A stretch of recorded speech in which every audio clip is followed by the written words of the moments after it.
हे प्रभो, आदामाच्या पापामुळे आम्हावर मरण आलं,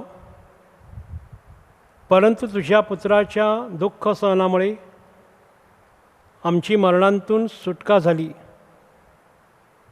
निसर्ग नियमानुसार आदामासारखे मनुष्यरूप घेऊन आम्ही जन्मास आलो आहोत.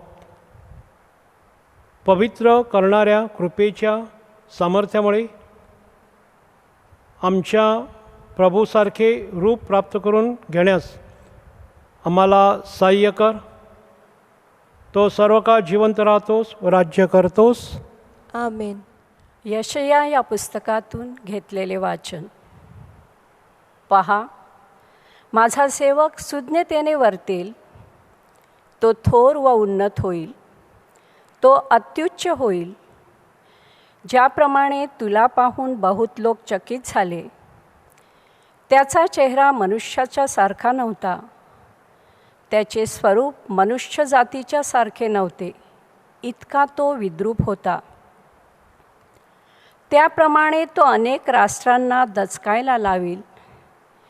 राजे त्याला पाहून आपली तोंडे बंद करतील, कारण कोणी सांगितल्या नाहीत असल्या गोष्टी ते पाहतील. त्यांच्या कानी पडल्या नाहीत असल्या गोष्टी त्यांना कळतील. आम्ही ऐकलेल्या गोष्टींवर कोणी विश्वास ठेवला आहे? परमेश्वराचा भुज कोणाला प्रकट झाला आहे? कारण तो त्याच्यापुढे रोप्यासारखा वृक्ष भूमीतील अंकुरासारखा वाढला. त्याला रूप नव्हते, त्याला शोभा नव्हती. त्याच्याकडे पाहिले तर त्याच्यावर मन बसेल असे त्याच्या ठायी सौंदर्य नव्हते. तुच्छ मानलेला, मनुष्यांनी टाकलेला, क्लेशांनी व्यापलेला व व्याधींशी परिचित असलेला असा तो पुरुष पाहून लोक तोंडे फिरवतील. त्याला तुच्छ लेखीत आणि त्याला आम्ही मानले नाही. खरोखर आमचे व्याधी त्याने आपल्यावर घेतले, आमचे क्लेश त्याने वाहिले. तरी त्याला ताडण केलेले, देवाने त्यावर प्रहार केलेले व त्याला पिडलेले असे आम्ही त्याला लेखले. खरे पाहिले असता तो आमच्या अपराधामुळे घायाळ झाला, आमच्या दुष्कर्मामुळे ठेचला गेला. आम्हाला शांती देणारी अशी शिक्षा त्याला झाली. त्याच बसलेल्या फटक्यांनी आम्हाला आरोग्य प्राप्त झाले. आम्ही सर्व मेंढरांप्रमाणे बहकून गेलो होतो. आम्ही प्रत्येकाला आपापला मार्ग धरला होता. अशा आम्हा सर्वांचे पाप परमेश्वराने त्याच्यावर लादले. त्याचे हाल केले तरी ते त्याने सोशिले. आपले तोंडसुद्धा उघडले नाही. कापायला नेत असलेल्या कोकराप्रमाणे, लोकर कातरणाऱ्या पुढे गप्प राहणाऱ्या मेंढराप्रमाणे तो गप्प राहिला. त्याने आपले तोंड उघडले नाही. त्याच्यावर जुलूम करून व खटला चालवून त्याला घेऊन गेले. जिवंतांच्या भूमीतून त्याला काढून टाकले आणि माझ्या लोकांच्या पातकामुळे त्याला ताडण करण्यात आले. असा त्या पिढीच्या लोकांपैकी कोणीतरी विचार केला का? त्याची कबर दुर्जनांच्या कबरामध्ये नेबली होती आणि तो मेल्यावर धनवंतांची कबर त्याला प्राप्त झाली.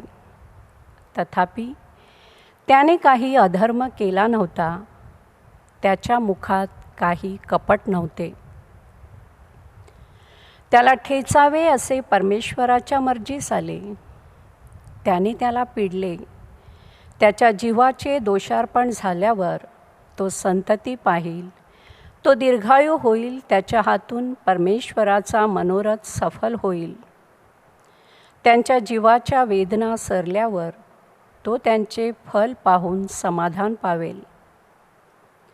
तो माझा धर्मशील सेवक आपल्या ज्ञानाने बहुतांश निर्दोष ठरवेल. त्याच्या अधर्माचा भार तो आपल्यावर घेईल. ह्यामुळे मी त्याला थोरांबरोबर विभाग देईन. तो बलवानाबरोबर लूट वाटून घेईल. कारण आपला प्राण समर्पून तो मृत्यू पावला.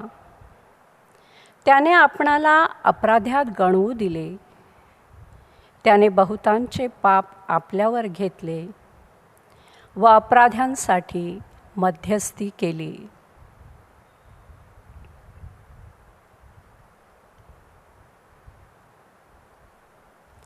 हा प्रभूचा शब्द आहे. देवाला धन्यवाद. प्रतिसाद स्तोत्र. प्रतिसाद. हे बापा, मी माझा आत्मा तुझ्या हाती सोपवून देतो. हे बाबा, मी माझा आत्मा तुझ्या हाती सोपवून देतो. हे परमेश्वरा, मी तुझा आश्रय धरला आहे. मला कधी लज्जित होऊ देऊ नकोस. तू आपल्या न्यायाने मला मुक्त कर. तुझ्या हाती मी आपला आत्मा सोपवितो. हे परमेश्वरा, तूच माझा उद्धार करशील. प्रतिसाद. हे बापा, मी माझा आत्मा तुझ्या हाती सोपवून देतो. माझ्या सर्व शत्रूंमुळे माझी निंदा नालस्ती होत आहे. माझ्या शेजाऱ्या पाजाऱ्यात माझी फार निर्भत्सना होत आहे. माझ्या ओळखी पाळखीच्या लोकांना माझे भय वाटत आहे. प्रतिसाद. हे बापा, मी माझा आत्मा तुझ्या हाती सोपवून देतो. मला रस्त्यात पाहून लोक पळून जातात. स्मरणातून गेलेल्या मृतासारखा माझा विसर पडला आहे. फुटक्या भांड्यासारखा मी झालो आहे. प्रतिसाद. हे बापा, मी माझा आत्मा तुझ्या हाती सोपवून देतो. हे परमेश्वरा, मी तर तुझ्यावर भाव ठेवला आहे. मी म्हणतो, तूच माझा देव आहेस. माझे दिवस तुझ्या हाती आहेत. माझ्या शत्रूंच्या हातातून मला सोडव. प्रतिसाद. हे बापा, मी माझा आत्मा तुझ्या हाती सोपवून देतो. तू आपल्या सेवकावर आपला मुखप्रकाश पाड. तू आपल्या वात्सल्याने मला तार. अहो परमेश्वराची आशा धरणारे, तुम्ही सर्व खंबीर व्हा. तुमचे मन धीर धरो. प्रतिसाद. हे बापा, मी माझा आत्मा तुझ्या हाती सोपवून देतो.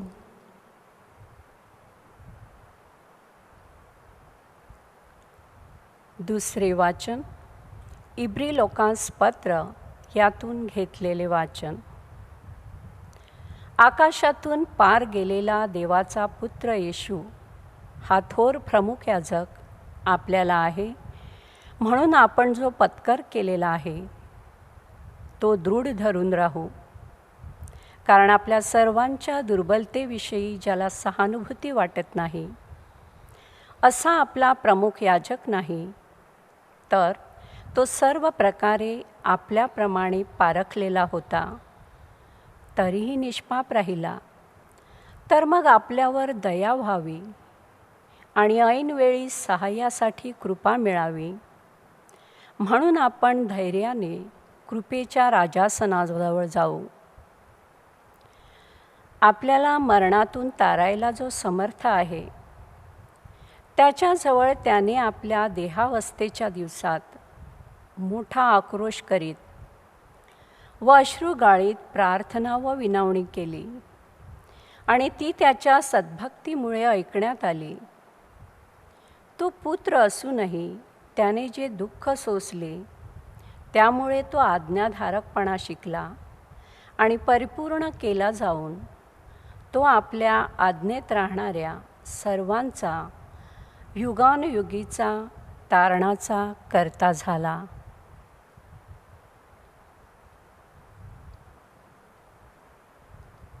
हा प्रभूचा शब्द आहे. देवाला धन्यवाद. जयघोष.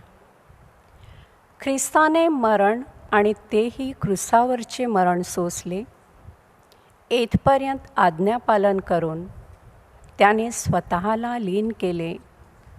यामुळे परमेश्वराने त्याला अत्युच्च केले आणि सर्व नावांपेक्षा श्रेष्ठ असे नाव त्याला दिले. योहान लिखित शुभवर्तमानांतून घेतलेले आमच्या प्रभू ख्रिस्ताचे दुःख सहन.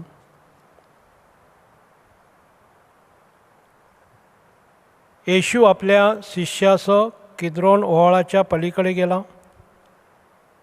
तेथे बाग होती. तो व त्याचे शिष्य तेथे गेले. ही जागा त्याला धरून देणाऱ्या यहुद्यालाही ठाऊक होती, कारण येशू आपल्या शिष्यासह तेथे वारंवार जात असे.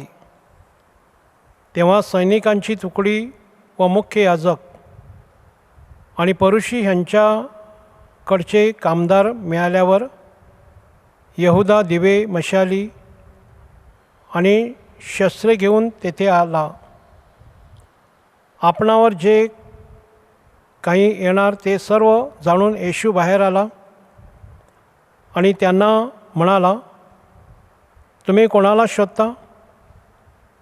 त्याने उत्तर दिले, नाझरेतकर येशूला. येशू त्यांना म्हणाला, मीच तो आहे. त्याला धरून देणारा यहुदाही त्यांच्याबरोबर उभा होता. मीच तो आहे असे त्याने म्हणताच ते मागे हटून जमिनीवर पडले. तेव्हा त्याने त्यांना पुन्हा विचारले, कोणाला शोधता? ते म्हणाले, नाझरेतकर येशूला. येशूने उत्तर दिले, मीच तो आहे असे मी तुम्हाला सांगितले. तुम्ही मला शोधत असाल तर ह्यांना जाऊ द्या. जे तुम्हाला दिले आहेस त्यांतून मी एकही हरवला नाही. असे जे वचन तो बोलला होता ते पूर्ण व्हावे म्हणून हे झाले. सिमोन पेत्राजवळ तलवार होती. त्याने ती उपसून प्रमुख याजकाच्या दासावर चालवली आणि त्याचा उजवा कान कापून टाकला. त्या दासाचे नाव मल्ख होते.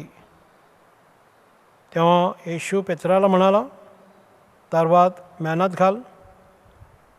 पित्याने जो प्याला मला दिला आहे तो मग मी पिऊ नये काय?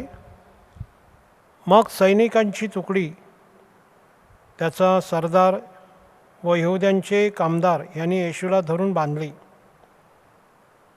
त्याला प्रथम हन्नाकडे नेले, कारण त्या वर्षी प्रमुख याजक असलेल्या कैफाचा हा सासरा होता. एका मनुष्याने लोकांबद्दल मरावे हे हिताचं आहे अशी त्याच कैफाने यहुद्यांना मसलत दिलेली होती. सिमोन पेत्र आणि दुसरा एक शिष्य येशूच्या मागे चालले. तो शिष्य प्रमुख याजकाच्या ओळखीचा होता आणि तो येशूबरोबर मुख्य याजकाच्या वाड्यात गेला. तेथे दाराशी बाहेर उभा राहिला. म्हणून जो दुसरा शिष्य प्रमुख याजकाच्या ओळखीचा होता त्याने बाहेर जाऊन व द्वारपालिकेला सांगून पेत्राला आत आणले. ती तरुण द्वारपालिका पेत्राला म्हणाली, तू ही या माणसाच्या शिष्यापैकी आहेस काय? त्याने म्हटले, मी नाही. थंडी असल्यामुळे दास आणि कामदार हे कोळशाचा विस्तव पेटून शेकत होते आणि त्यांच्याबरोबर पेत्रही शेकत उभा राहिला होता. त्या मुख्य याजकाने येशूला त्याच्या शिष्याविषयी व त्याच्या शिकवणुकीविषयी विचारले. येशूने त्याला उत्तर दिले, मी जगासमोर उघडपणे बोललो आहे. सभास्थानात आणि मंदिरात यहुदी जमतात तेथे नेहमी शिक्षण दिले. गुप्तपणे काही बोललो नाही. मला काय विचारता? त्यांनी ऐकले आहे, त्यांना विचारा मी काय बोललो ते. पहा, मी जे बोललो ते त्यांना ठाऊक आहे. त्याने म्हटले, आपल्याबरोबर जवळ उभा असलेला एक कामदार येशूला चपराक मारून म्हणाला, तू मुख्य याजकाला असा जबाब देतोस का? येशूने त्याला उत्तर दिले, मी वाईट रीतीने बोललो असलो तर कसे वाईट बोललो हे सिद्ध कर. योग्य रीतीने बोललो असेल तर मला का मारतोस? तेव्हा हन्नाने त्या मुख्य याजक कैफा याच्याकडे बांधलेलेच पाठवले. सिमोन पेत्र सेकत उभा राहिला होता. त्याला ते म्हणाले, तूही त्या शिष्यातला आहेस का? तो नाकारून बोलला, मी नाही. ज्याचा कान पेत्राने कापून टाकला होता त्याचा एक नातलग प्रमुख याजकाच्या दासापैकी होता. तो त्याला म्हणाला, मी तुला त्याच्याबरोबर बागेत नाही का पाहिले? पेत्राने पुन्हा नाकारले आणि लगेच कोंबडा अरवला. नंतर त्याने येशूला कैफाकडून सरदारवाड्यात नेले. तेव्हा सकाळ होती. आपणाला विटाळ होऊ नये, वल्हांडणाचे भोजन करता यावे म्हणून ते स्वतः राजवाड्यात गेले नाही. तेव्हा पिलात त्याच्याकडे बाहेर येऊन म्हणाला, तुम्ही या माणसावर काय आरोप ठेवता? त्याने त्याला उत्तर दिले, तो दुष्कर्मी नसता तर आम्ही त्याला आपल्या स्वाधीन केलं नसते. पिलाताने त्यांना उत्तर दिले, त्याला नेऊन तुम्हीच आपल्या नियमशास्त्राप्रमाणे त्याचा न्याय करा.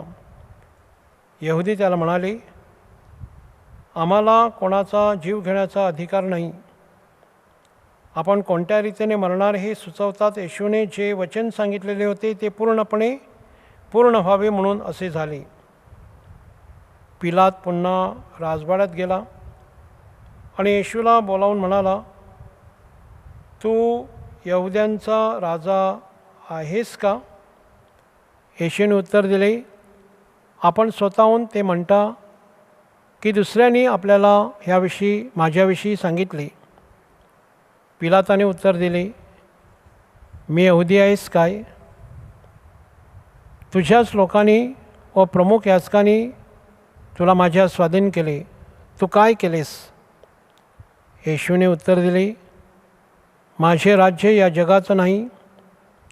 माझं राज्य या जगाचे असते तर मी यहुद्यांच्या स्वाधीन केला जाऊ नये म्हणून माझ्या सेवकांनी लढाई केली असती.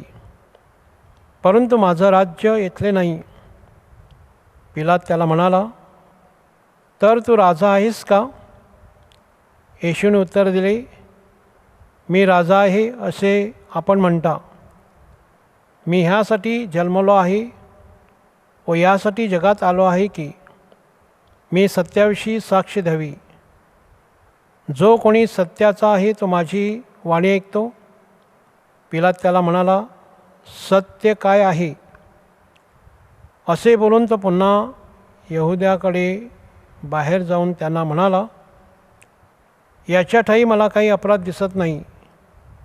पण वल्हांडण सणात मी तुमच्यासाठी एका माणसाला सोडावे अशी तुमची रीत आहे. म्हणून मी तुमच्यासाठी यहुद्यांच्या राजाला सोडावे अशी तुमची इच्छा आहेच काय? ते पुन्हा ओरडून म्हणाले, याला सोडू नका, तर बराबासला सोडा. बराब्बा हा एक लुटारू होता. नंतर पिलाताने येशूला नेऊन फटके मारले. शिपायांनी काट्याचा मुकुट गुंफून त्याच्या डोक्यावर घातला व त्याला जांभळे वस्त्र पांघरवले आणि ते त्याच्याकडे येऊन म्हणाले, यहुद्यांचे राजा, तुझा जय जयकार असो. मग त्यांनी त्याला चपराका मारल्या. पिलाताने पुन्हा बाहेर जाऊन त्यांना म्हटले, पहा, याच्या ठायी मला काही अपराध दिसत नाही. हे तुम्हाला कळावे म्हणून मी त्याला तुमच्याकडे बाहेर आणतो. नंतर येशू काट्याचा मुकुट आणि जांभळे वस्त्र घातलेला असा बाहेर आला आणि पिलात त्यांना म्हणाला, पहा हा मनुष्य. मुख्य याजक आणि त्याचे कामदार त्याला पाहून ओरडून म्हणाले, ह्याला खुर्शी खिळा. पिलात त्याला म्हणाला, तुम्हीच त्याला नेऊन खुर्सावर खिळा, कारण मला त्याच्या ठायी अपराध दिसत नाही. यहुद्यांनी त्याला उत्तर दिले, आम्हाला नियमशास्त्र आहे आणि ह्या नियमशास्त्राप्रमाणे हा मेला पाहिजे, कारण त्याने स्वतःला देवाचा पुत्र केले. तेव्हा पिलात हे बोलणे ऐकून अधिकच भ्याला आणि तो पुन्हा सरकारवाड्यात जाऊन येशूला म्हणाला, तू कोठला आहेस? परंतु येशूने त्याला उत्तर दिलं नाही. यास्तव पिलाताने त्याला म्हटले, माझ्याबरोबर तू बोलत नाहीस का? तुला सोडण्याचा अधिकार मला आहे व तुला खुशी खेळण्याचा अधिकार मला आहे, हे तुला ठाऊक नाही का? येशूने उत्तर दिले, आपणाला वरून अधिकार देण्यात आला नसता तर माझ्यावर तो मुळीच चालला नसता. यास्तव त्यांनी मला आपल्या स्वाधीन केलं, त्याचे पाप अधिक आहे. तरीही पिलात त्याला सोडण्याची खटपट करतच राहिला. परंतु यहुदी आरडाओरड करून म्हणाले, आपण याला सोडले तर आपण कैसराचे मित्र नाहीत. जो कोणी स्वतःला राजा करतो तो कैसराला विरोध करतो. हे शब्द ऐकून पिलाताने येशूला बाहेर आणले आणि तो फरसबंदी नावाच्या जागी न्यायासनावर बसला. इब्री भाषेत या जागेला गब्बाथा म्हणतात. तेव्हा लंडानाच्या तयारीचा दिवस असून सुमारे 6 तास होता. त्याने यहुद्यांना म्हटले, पहा तुमचा राजा. ते ओरडून म्हणाले, त्याची वाट लावा, त्याची वाट लावा, त्याला खुर्ची खेळा. पिलात त्याला म्हणाला, मी तुमच्या राजाला खुर्ची खेळावे काय? मुख्य याजकाने उत्तर दिले, कैसरा वाचून आम्हाला कोणी राजा नाही. मग त्यांनी त्याला खुर्सावर खेळण्याकरिता त्याच्या स्वाधीन केले. मग त्याने येशूला आपल्या ताब्यात घेतले आणि तो आपला क्रूस स्वतः वाहत कवटीचे स्थान म्हटलेल्या जागी गेला. त्या जागेला इब्री भाषेत गुलगुथा म्हणतात.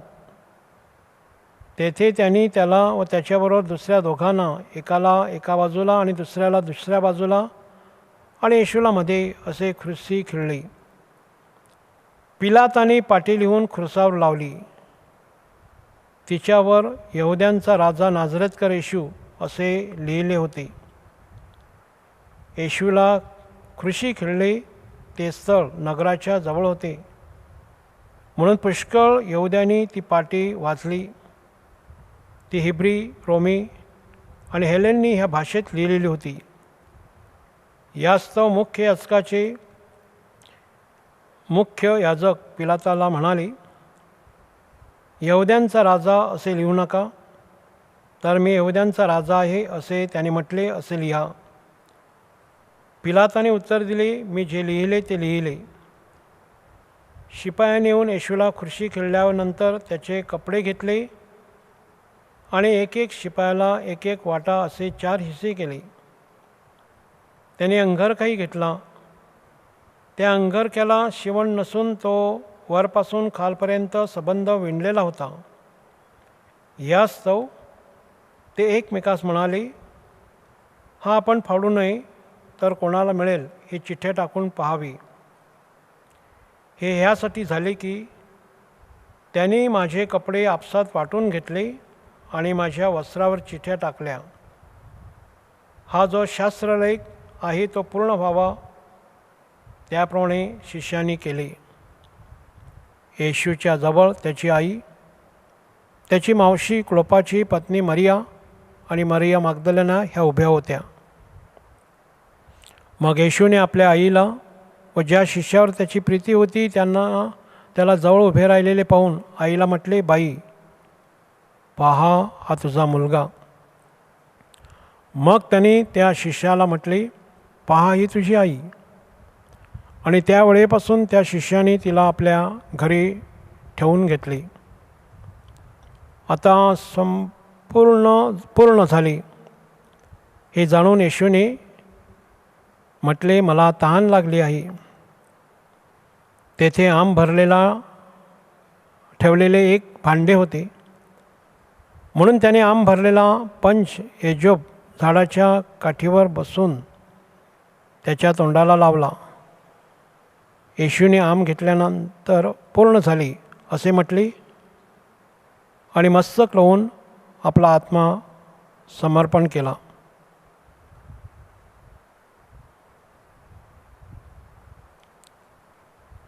तो तयारीचा दिवस होता, म्हणून सब्बात दिवशी शरीरे क्रूसावर राहू नये, कारण तो सब्बात मोठा दिवस होता.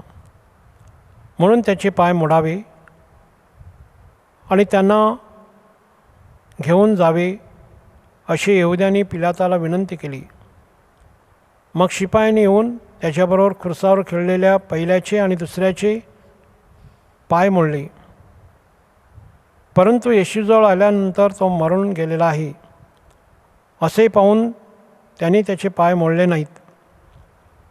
तरी शिपायांतील एकाने त्याच्या कुशीत भाला बसकला आणि लागलेच रक्त आणि पाणी बाहेर निघाले.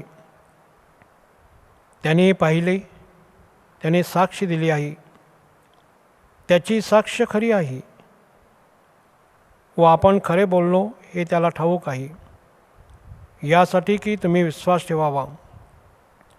त्याचे हाड मोडणार नाही हा शास्त्र एक पूर्ण व्हावा म्हणून या गोष्टी घडल्या. शिवाय दुसऱ्याही शास्त्रलेखात असे म्हटले आहे की ज्याला त्यांनी विंधिले त्याच्याकडे ते पाहतील. त्यानंतर अरिमथाईकर जोसेफ याने आपल्याला येशूचे शरीर घेऊन जावे अशी पिलाताकडे विनंती केली. तो येशूचा एक शिष्य असून यहुद्यांच्या भयामुळे गुप्त शिष्य होता. पिलाताने परवानगी दिल्यावर त्याने शरीर नेले. येशूकडे पाहिल्याने रात्रीचा आलेला निकोदेम, गंधरस व अगरू याचे सुमारे 100 रत्तल मिश्रण घेऊन आला.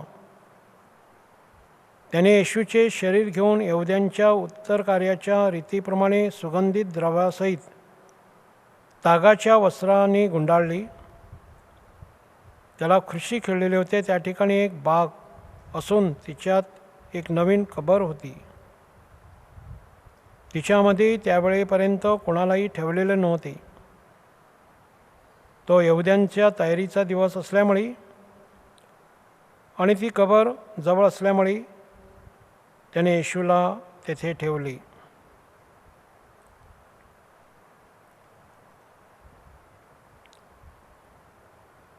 प्रभूचे हे शुभवर्तमान. हे ख्रिस्ता तुझी स्तुती असो. ख्रिस्ताठाई जमलेल्या प्रिय बंधुभगिनींनो, आज शुभ शुक्रवार. प्रभू येशूला खुर्सावर खेळले गेले तो दिवस. प्रभूने म्हटलं आहे, माझं राज्य या जगातलं नाही, स्वर्गीय राज्य या धर्तीवर प्रस्थापित करण्यासाठी ख्रिस्ताने स्वतःला समर्पित केलं. हा पवित्र दिवस 2,000 वर्षापूर्वी प्रभू ख्रिस्त आजच्या दिवशी रक्तबंबाळ त्याला करण्यात आलं. खुर्सावर यातना सहन केल्या. हे यातना सहन करत असताना तो मोठ्याने म्हणाला, मला तहान लागलेली आहे. प्रिय बंधूंनो, ही तहान आपल्या सर्वांच्या तारणाची होती. प्रभू ख्रिस्ताचे दुःख सहन आणि खुर्सावरील मरण ही घटना अतिमहत्त्वाची आहे. आज ख्रिस्त सभा शुभ शुक्रवारची स्मृती उजळत आहे. या अतिपवित्र दिवशी आपण सर्वजण प्रभू येशू ख्रिस्ताचे दुःख सहन आणि खुर्सावरील मरण या घटनेवरती चिंतन करीत आहोत. यशायाच्या वाचनात म्हटलेलं आहे, आमचे व्याधी त्याने आपल्या खांद्यावर घेतले, आमचे क्लेश त्यांनी वाहिले. आजच्या दुसऱ्या वाचनामध्ये आपणास जाणीव करून दिली जाते, प्रभू येशू ख्रिस्त आपल्या स्वाधीन सर्वासाठी मुख्य याजकाच्या स्वाधीन झाला. 2,000 वर्षापूर्वी प्रभू ख्रिस्ताने काल्वरी टेकडीवर आपलं आत्मबलिदान दिलं आणि आपल्याला पापांतून मुक्ती दिली. मला तहान लागलेली आहे.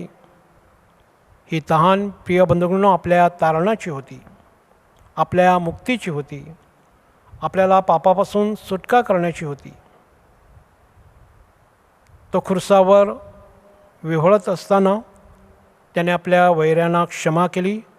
पापा त्यांना क्षमा कर, कारण ते काय करतात ते त्यांना कळत नाही, समजत नाही. आणि क्षमेचा महामंत्र त्याने अखंड विश्वाला दिला, जगताला दिला, तुम्हाला दिला, मला दिला. प्रिय बंधूंनो, या 40 दिवसाच्या प्रायश्चित्त काळामध्ये आपण प्रार्थना, त्याग, उपवास, दानधर्म केलेला आहे. आज ख्रिस्ताला आपल्या पापासाठी क्रुसावर बलिदान अर्पण करण्यासाठी नेलेलं असताना कदाचित आपली आसवं आपल्या डोळ्यात आलेली असतील, कारण आपल्याला देखील पश्चाताप झालेला आहे आपल्या पापाचा. या महामारीमुळे आपण आपल्या घरातच बसून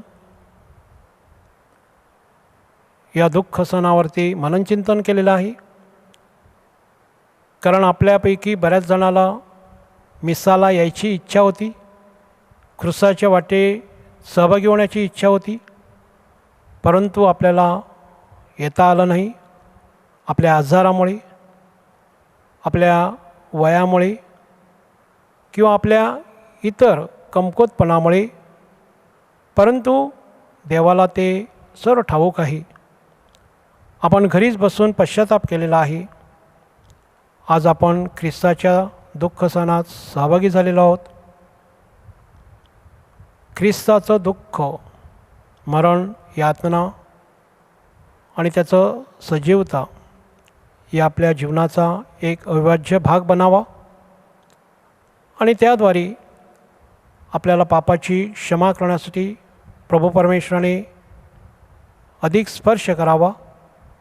म्हणून ह्या प्रभुशब्द विधीमध्ये आणि पुढील विधीमध्ये विशेष प्रकारे तन मन धन अर्पण करून सहभागी होऊया.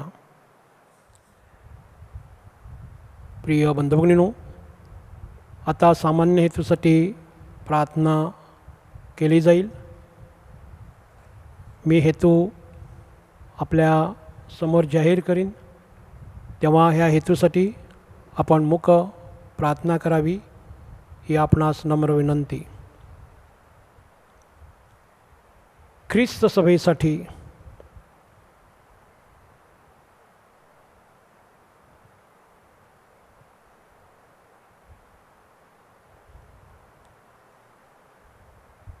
परमगुरूसाठी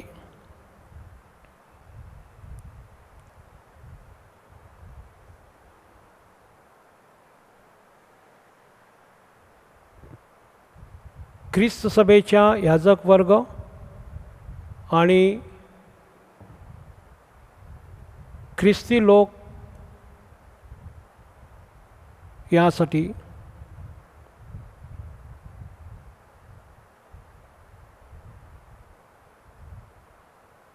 स्नान संस्कार स्वीकारण्याची तयारी करीत असलेल्या लोकांसाठी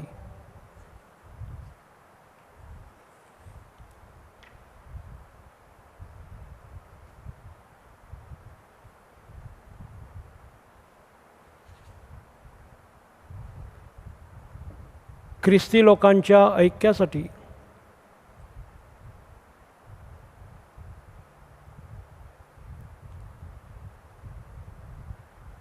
यहुदी बांधवासाठी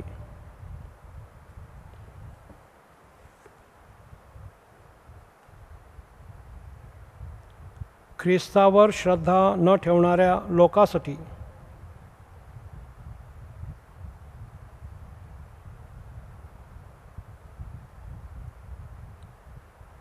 परमेश्वरावर श्रद्धा न ठेवणाऱ्या लोकांसाठी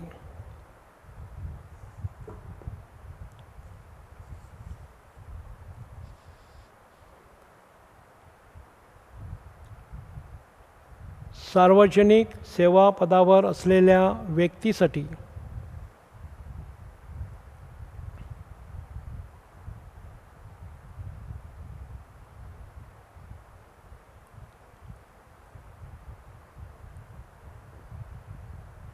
विशेष गरजासाठी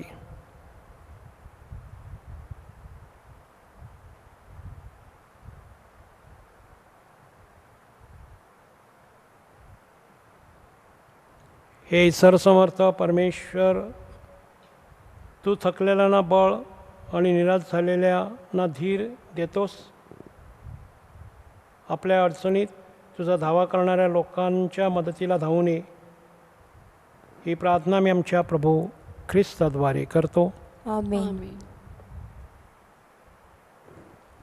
प्रिय बंधुभगिनींनो, आता क्रूस वंदनासाठी आपल्या पुढ्यात क्रूस उंच केला जाईल. आपण उभे राहून त्याला मानवंदना करूया आणि त्याद्वारे क्रूसावरील येशू खेळलेला आहे त्याच्यावरील प्रेम व्यक्त करूया.